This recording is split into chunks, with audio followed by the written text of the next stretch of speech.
Bonjour à tous. Fabrice Martin, formateur attelage au sein de l'IFCE sur le site du Haras du Pin et également membre de la commission SHF.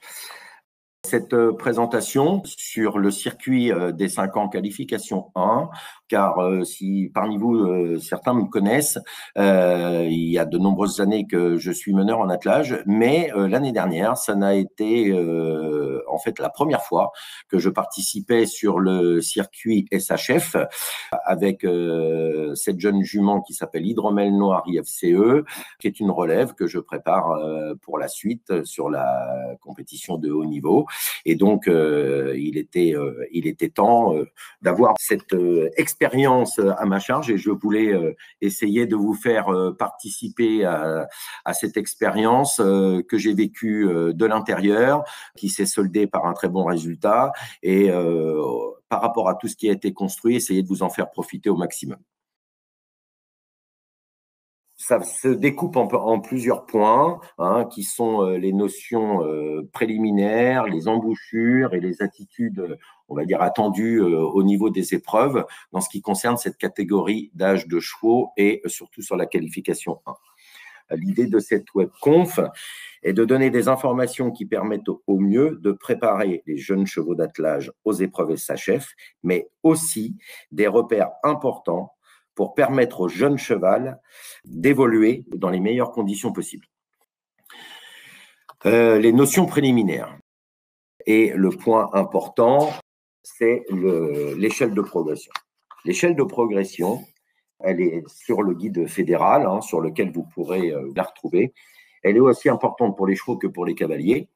Et là, on parle surtout pour les chevaux. La SHF, c'est vraiment, mais vraiment attaché à que toutes les constructions qui sont proposées, c'est-à-dire les déroulements de reprise de dressage, tiennent vraiment compte de cette échelle de progression en fonction des catégories d'âge. 4 catégories divisées pour le championnat, qui sont F1, F2, Q1 et Q2. Évidemment, plus on avance vers la Q2 et plus on avance également sur l'âge des chevaux, qui va apporter force, sérénité, stabilité, etc., etc., avec le respect au fur et à mesure des choses. Je vais prendre un exemple tout simple. On a peu de variations de intra-allure sur les F1 et ces variations d'allure, intra-allure viennent de plus en plus importantes et plus marquées au fur et à mesure de l'évolution de chaque cheval. Donc, il est vraiment très important, à chaque fois que vous travaillez un jeune cheval, d'avoir bien en tête le respect de cette échelle de progression. Ensuite, nous arrivons sur quelque chose qui peut-être ne parle pas à tout le monde, qui est le franchissement de contact. Le franchissement du contact du cheval sur la main qui découlera ensuite et au fur et à mesure de l'avancement en âge de la mise en main. Le cheval sur la main, c'est un cheval par la propulsion des postérieurs vient tendre sa ligne du dessus, qui tend également ses rênes ou ses guides, qui lui permettent de ne pas craindre ce contact d'une façon constante en allant vers l'avant, donc en respectant le mouvement en avant, que ce soit du pas, du trot ou du galop, et légèrement vers le bas, tout simplement parce qu'on est sur l'éducation du jeune cheval, il ne peut pas à ce stade être aussi en équilibre et aussi fort dans sa propulsion que peut l'être un cheval d'âge plus avancé. Et tout ceci sans résistance dans la bouche et dans la nuque. Là-dessus, tout simplement, sur la façon constante, toujours avec le respect du chanfrein légèrement vers l'avant. Le chanfrein, c'est la verticalité de la tête par rapport au sol. Attention aux excès des chevaux qui peuvent manquer de force, qui sont toujours un peu ouverts, etc. De ne pas venir contraindre trop vite à cette mise sur la main, qui, pour certains, voudraient arriver plus vite à une mise en main, où là, on rentre dans un combat qui est un peu un cheval qui est tout le temps contre le contact, où on finit par faire des escalades d'embouchure. Mais j'y reviendrai sur des diapositives qui sont un petit peu plus loin. Le franchissement du contact. La mise en main, c'est le résultat, mais pas une fin en soi. Elle est le résultat de 3 paramètres. Donc, ces 3 paramètres, c'est la régularité du rythme, la cadence, l'amplitude, le contrôle de l'équilibre et la décontraction mentale et physique. Tout simplement, c'est le contrôle du rythme et de l'équilibre qui va permettre au cheval de se décontracter mentalement et physiquement. J'insiste sur mentalement, parce que si le cheval, dans les exercices que vous allez lui proposer pour le faire évoluer, s'il est plutôt dans la facilité mentale, il sera dans la capacité physique de pouvoir les exécuter, parce qu'il sera dans le relâchement. Toute tension, comme c'est écrit par la suite, de son corps provoque des résistances contre les actions du meneur ou que ce soit du cavalier. Le but est d'apprendre au cheval à contrôler son rythme et son équilibre. Je dis bien d'apprendre au cheval à contrôler son rythme et son équilibre. Et à le dire, c'est assez simple. Dans l'exécution, c'est pas toujours aussi facile. Les forces et faiblesses du jeune cheval. Là-dessus, qu'est-ce qu'on peut constater? Et il faut en faire une analyse. C'est la franchise dans la traction.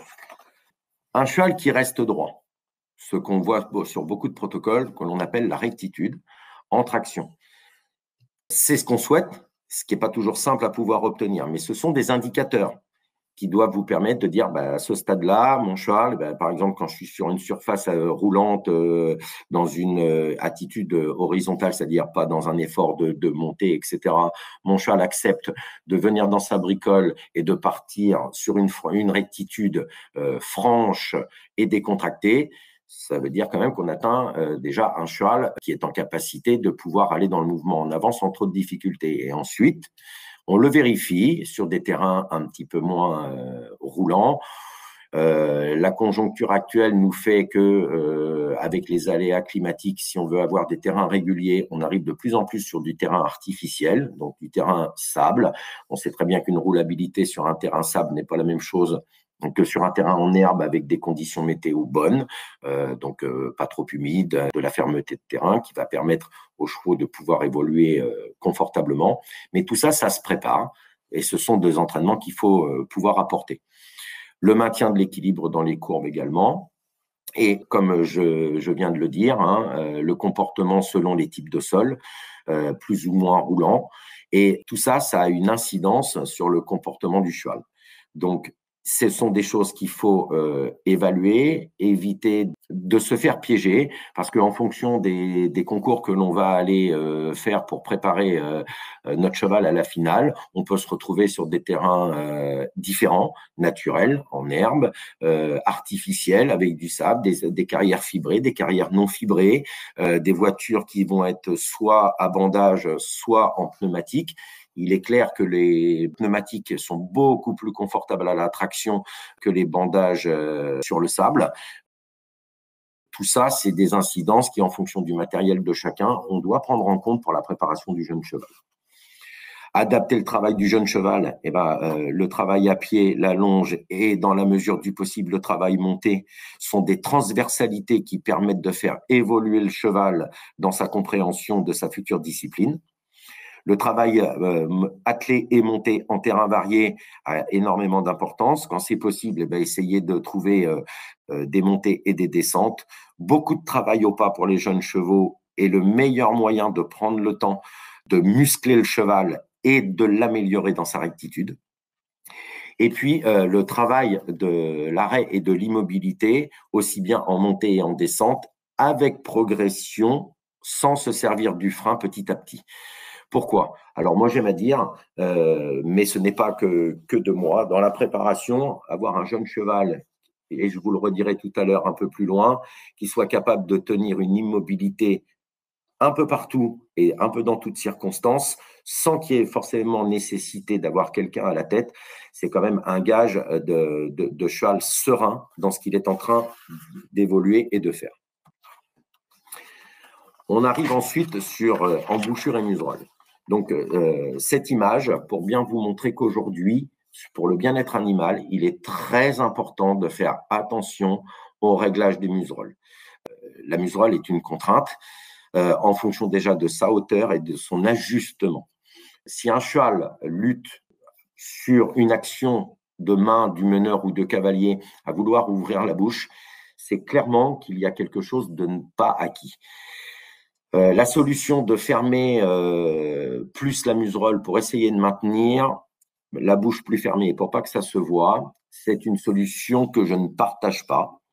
Tout simplement parce qu'il y a forcément, à un moment donné, une incompréhension de l'action de la main envers le cheval par rapport à ce qui va lui être demandé. Donc, c'est toujours essayer de se remettre en question pour pouvoir se dire, voyons, j'ai fait telle action, mon cheval ouvre la bouche, mais qu'est-ce que je peux faire comme autre action qui permettrait au cheval de rester plus stable avant de rentrer sur une escalade de serrage de muserolle qui, de toute manière, aujourd'hui, sera très observée par les stewards, qui sont les gens extérieurs à la piste pour vérifier qu'on est dans la conformité du bien-être animal, du fait que les muserolles doivent être apposées sur le chanfrein et non contraignantes dans la mastication possible du cheval sur les actions. L'image suivante tient compte d'une webconf que j'ai fait l'année dernière par rapport aux embouchures. Vous avez le lien et qui reprend aussi les aspects du règlement SHF et avec les types de museroles autorisés, les embouchures autorisées.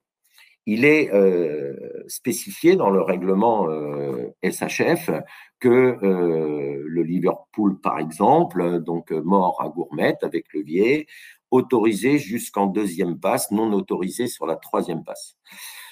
Personnellement, et je dis bien personnellement, lors des épreuves jeunes chevaux, si on commence déjà à présenter son cheval pour des raisons diverses et variées en deuxième passe, c'est que clairement, sur l'éducation du jeune cheval, il a manqué quelque chose ou des étapes ont été mal acquises ou survolées. Toute contrainte excessive d'embouchure ne permettra pas, à un moment donné, une bonne exécution dans le travail du cheval. Le cheval, il a besoin de se sentir assez libéré sous une façon de contrôle, mais d'un contrôle limité pour pouvoir s'exprimer au maximum. Donc, j'attire votre attention sur attention à ne pas faire d'escalade d'embouchure pour absolument obtenir du résultat. Parce qu'un jour ou l'autre, de toute façon, on va droit dans le mur. Attitude du cheval attendue dans les épreuves. Donc là, j'ai choisi quelques points sur, évidemment, donc encore une fois, sur l'épreuve Q1, avec des figures ciblées qui m'ont paru importantes à venir vous donner quelques explications vers quoi il faut tendre pour être au mieux. Donc, on a les aspects de rondeur, qui sont l'orientation de la ligne du dessus, surtout une poussée des postérieurs qui passe par le dos. Et l'attitude du dos, encolure, tête, qu'on va petit à petit venir un peu approfondir. Donc la figure 3 sur l'épreuve des jeunes chevaux de 5 ans sur la Q1. Petite précision quand même, pour préparer ces reprises et l'enchaînement de ces reprises, on a des figures qui sont divisées par mouvement pour pouvoir les faire, sauf que la notation ne se fait pas comme sur les épreuves amateurs. On n'a pas une note par figure ou qui regroupe deux figures ou deux attitudes. À la fin, au final, après l'exécution de l'épreuve de dressage, on a une note globale. Et il y a certains aspects sur lesquels les juges vont être un tout petit peu plus vigilants parce que ce sont des attitudes qui vont déterminer aussi de dire, là, le cheval, il est vraiment dans la maturité ou là, il manque encore de maturité dans son expérience et dans ce qu'il va montrer. Donc, on a en figure 3, extension d'encolure sur un cercle de 40 mètres au trot de travail. Donc, on a plusieurs paramètres. C'est là-dessus, qu'est-ce qu'attendent les juges? Une rondeur de la ligne du dessus, le nez du cheval environ à hauteur des genoux, un angle tête-encolure légèrement ouvert, des foulées régulières sur le cercle et le maintien de la cadence. Nous sommes sur une figure qui nécessite d'avoir sur le maintien de la cadence également un cheval qui reste sur le contact. Donc, c'est une figure qui n'est pas anodine parce que qui demande quand même beaucoup de répétitions, d'équilibre, de force de la part du cheval, d'être capable de s'étirer, de bien franchir le mouvement en restant dans l'équilibre et la légèreté pour tenir l'intégralité d'un cercle de 40 mètres qui en fait est très long. Et ça, ça permet au juge de savoir si vraiment ou pas le cheval a cette maturité physique de pouvoir exécuter en fonction de son attitude, de son engagement, de sa stabilité sur l'intégralité du cercle. Figure 5. Sur la figure 5, on est sur une diagonale au trot moyen. Et là, on dit bien une diagonale au trot moyen, chevaux de 5 ans, où on est dans des transitions intra-allure, dans le fait d'être capable de partir du trot de travail sur le trot moyen, avec évidemment rondeur de la ligne du dessus, abaissement des hanches, nuque le point le plus haut, chanfrein vertical, voire en avant de la verticale. Et surtout pas de chanfrein en dedans de la verticale, où là, on commence à avoir des chevaux qui sont contre le contact, qui sont généralement, on va dire, par des meneurs qui pêchent un tout petit peu, souvent par excès, à vouloir mettre trop de contact. Et à partir de là, on a des dos qui ne fonctionnent plus, une propulsion de l'arrière-main qui ne se met plus en place. Ensuite, l'évolution de l'amplitude. Attitude du trot de travail avec une foulée plus grande et avec un engagement plus important. Et l'engagement de l'arrière-main, c'est ce qui permet évidemment d'avoir une meilleure poussée. On voit ici sur des images arrêtées, réellement, si on prend l'image de gauche, la plus basse, on a la nuque, le point le plus haut, le chanfrein qui est bien vertical, qui est surtout pas en dedans de la verticale. On prend le garrot et on recule le regard vers l'arrière-main et on voit bien que la pointe de hanche est légèrement plus basse que le garrot, donc on a bel et bien un abaissement des hanches, ce qui va permettre dans ce cas-là d'avoir une propulsion avec un engagement franc de l'arrière-main qui va permettre au cheval d'augmenter son amplitude de trot pour aller vers le trot moyen. Et toute cette préparation fera que par la suite, on pourra encore faire varier pour s'approcher de l'allongement. Tout ça, c'est qu'on parle de trot moyen ou de trot allongé, ça doit être une augmentation de l'amplitude et non une accélération du rythme du trot de travail. Ensuite, la figure 8, c'est l'arrêt et l'immobilité. Qu'est-ce qu'attendent les juges à ce sujet-là? C'est un cheval qui s'arrête d'aplomb sur ses 4 pieds, bien stable, dans un équilibre et qui est patient. Et le meilleur moyen d'avoir cette patience, moi dans la préparation, je n'ai pas peur de le dire, je me suis fait aider à un moment donné parce que la mise en route de cette jeune jument n'a pas toujours été simple et il a fallu prendre son temps. Et prendre son temps, comme j'ai l'habitude de le dire, c'est gagner du temps. À chaque sortie que l'on pouvait faire, à chaque fois qu'on trouvait l'occasion de pouvoir s'arrêter parce qu'on croisait quelqu'un qu'on connaissait, etc., on restait à l'immobilité. Et la personne qui m'a filé un gros coup de main s'appelle Anthony Goyer et il a une expression que je trouve excellente qui dit « on travaille la remise des prix », c'est-à-dire une attente passive parce qu'on sait toujours qu'il y a du retard dans tout.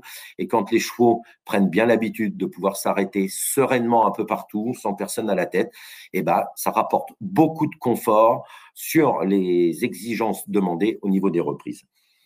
Donc, on a un cheval en équilibre sur ses 4 pieds, à l'issue d'un pas libre. Le pas libre, c'est les juges regardent le balancier, les guides relâchés et le contact perméable. Le balancier, c'est le mouvement d'encolure qui part du haut vers le bas ou du bas vers le haut sur chaque foulée qui permet de bien distinguer que le cheval est vraiment dans le relâchement du pas libre. Un arrêt qui doit être franc, une immobilité sur 4 secondes, et ensuite un deuxième arrêt sur ces reprises qui est de 10 secondes, qui est un peu plus long, mais sur lequel il faut être attaché à être précis pour la suite, où le meneur doit parfaitement être sur la ligne du milieu. Quelques vidéos que je vais vous montrer ensuite, qui vont parler de l'arrêt, l'immobilité. Voilà, donc là, on voit bien qu'on a une bonne stabilité du cheval, posé sur ses 4 pieds, qui n'a pas l'air inquiet, patient. On peut remettre une deuxième fois pour être sûr que tout le monde ait bien vu. Voilà, qu'il ne s'inquiète pas parce que le meneur bouge un peu les doigts ou quoi que ce soit et qui est vraiment dans l'attente de pouvoir partir ensuite sur l'exécution suivante qui sera le reculé pour la reprise du championnat. Donc là, je vous montre la vidéo du reculé. Et qu'est-ce qu'on attend qu'est-ce qu'attendent les juges là-dessus? Donc, c'est à l'issue d'un arrêt parfaitement immobile avec un cheval posé sur ses 4 pieds que le cheval vienne bien dans une bonne diagonalisation du mouvement et surtout sur un reculé à 2 temps. On revoit à nouveau cette vidéo. On voit bien que le reculé est franc, bien diagonalisé à 2 temps. Le petit point négatif, parce que manque encore de force à ce moment-là, c'est qu'on voit que le cheval, au début du reculé, je vous remets la vidéo, voilà, on a un cheval qui passe très légèrement au-dessus de la main sur l'enclenchement des 2 premières foulées.